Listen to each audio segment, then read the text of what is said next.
Bueno, el día de ayer en los juegos, los cuartos de final, las llaves que hacían falta de ida, ayer en el estadio Nemesio 10, juegazo, ya cayó el primer gol, tan rápido fue hacia el partido, bastante interesante. Después Mateus Uribe, viene el cabezazo, el América le jugó muy bien al Toluca, pero este recorte, Alexis Vega cambia de pie, espectacular el juego que se dio el día de ayer. Ahora, ¿cómo queda la situación para el juego del Estadio Azteca? Necesita cualquiera de los dos, el que gane avanza. Si hay empate sin goles a 1 o a 2, pasa el América. Si empatan, qué golazo otra vez. Si empatan a 3, estaría avanzando el equipo choricero. Es muy probable. Yo le veo la chance al equipo del América, sobre todo por cómo le jugó, aunque si salen jugadas como la de Alexis Vega al final, acabaría con todo y Piojo Herrera. Y también, por supuesto, el juego del día de ayer, Pumas de inmediato sacó la ventaja por un error de Paco Mesa y después Felipe Mora de lleno le daba al balón, sacaba la ventaja el equipo de Pumas, pero no supo aprovechar las oportunidades que después tuvo, esta en claro fuera de lugar, para que después viniera los del Tuca Ferretti, que saben jugar muy bien este tipo de juegos. Accidental, pero fue gol de Javier Aquino. Después Jesús Dueñas le pica, no alcanza a llegar el balón a Alfredo Saldívar.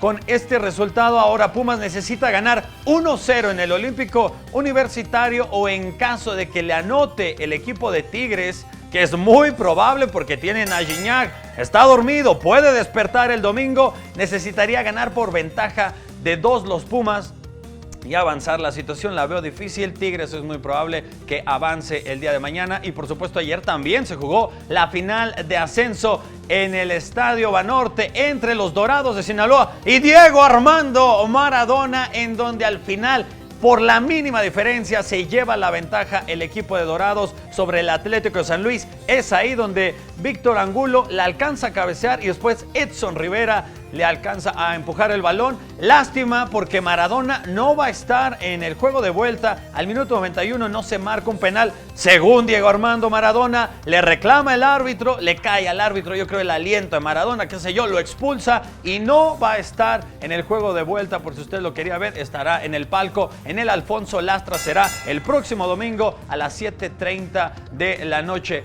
Y la Copa Libertadores secuestrada está Argentina bajo el tema de los barristas. Ya lo sabemos todos, el sábado anterior fue lamentable el hecho de que se ponchó la pelota por esos retrógradas aventando ladrillos y demás. El día de ayer el presidente de la Conmebol, Alejandro Domínguez, dijo que le echó un telefonazo al presidente del Real Madrid, Florentino Pérez, le platicó esta idea. Él mismo dijo, es una locura.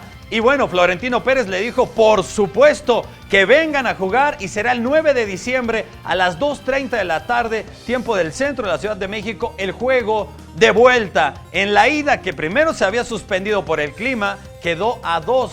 Este partido entonces será disputado para esa fecha. Lo que se recaude, el mismo presidente de la Conmebol informó que se va a servir para evitar problemas de violencia en el fútbol argentino y demás. Por supuesto, las redes sociales el día de ayer fue el hervidero por este tema de Argentina, que ¿por qué en Argentina? No, buscaban otra opción en Chile, en Colombia. El chiste es que nadie, yo creo que ni el presidente de Argentina quería que ya se disputara tampoco ese juego. La gran final, por supuesto, de la Conmebol y el Santiago Bernabéu, final de Copa del Mundo en el 82, de Eurocopa, de Champions, y este será el cuarto torneo que va a albergar, el cuarto torneo con mayor importancia a nivel mundial, una Copa Libertadores, la Copa Libertadores de América. Y bueno, ayer en el inicio de la semana 13 de la NFL, en la nueva Casa de México, por el acuerdo que tienen ya de un año, deben de jugar sí o sí en el AT&T Stadium.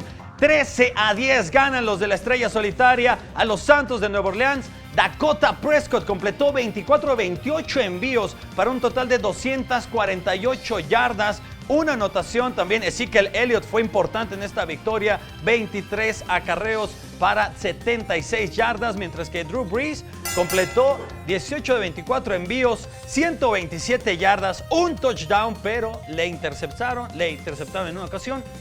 Con esto se quedan marca de 7 ganados, 5 perdidos y son líderes de su división, la este de la Conferencia Nacional, los Vaqueros de Dallas. Y bueno, vamos a qué, por supuesto, el box. Se me olvidaba, mañana en el Staples Center, Tyson Fury contra Daytona Wilder en los pesos pesados del Consejo Mundial de Boxeo. El día de mañana será esta pelea. Tyson Fury tiene una marca, por supuesto, los dos invicto, 40 peleas ganadas, 39 por la vía del knockout, mientras que el otro tiene un total de 27. El que vemos en pantalla, el británico, 27 peleas ganadas, 19 por la vía del knockout. Los dos miden 2 metros 5, pesan más de 100 kilogramos. Se viene mañana, se va a planchar el cuero y como diría un gran cronista, oh, let's get ready to rumble. Mañana se viene espectacular la pelea de boxeo. Porque a veces se está olvidado los pesos pesados, pero sí. esta Pero esta luego va a estar también muy buena. suelen ser ahí. Sí, pero el porcentaje de knockout es muy alto. Mañana va a estar muy bueno por eso. Bueno, pues prometen un buen Prometen espectáculo, además ahí, de una buena y pelea. con todo respeto ahí el para- inglés se ve medio fofín, ¿no? Digo, pues sí está, pero está... Sí, está, pero... fofín. Sí, una división que luego es muy olvidada, porque se premia más la división de los medios, ¿no? Sí. Peso gallo, Son más pero es rápidos, muy son bueno. más técnicos. Son más rápidos, Bueno. exacto. Muchísimas gracias, Antonio. Gracias, Vamos ahora a un no, ¿de resumen qué? informativo. ¿Algo? Ya se encuentran en la Ciudad de México algunos de los invitados especiales quienes serán recibidos en Palacio Nacional, luego de la toma de protesta de Andrés Manuel López Obrador como nuevo presidente de la República.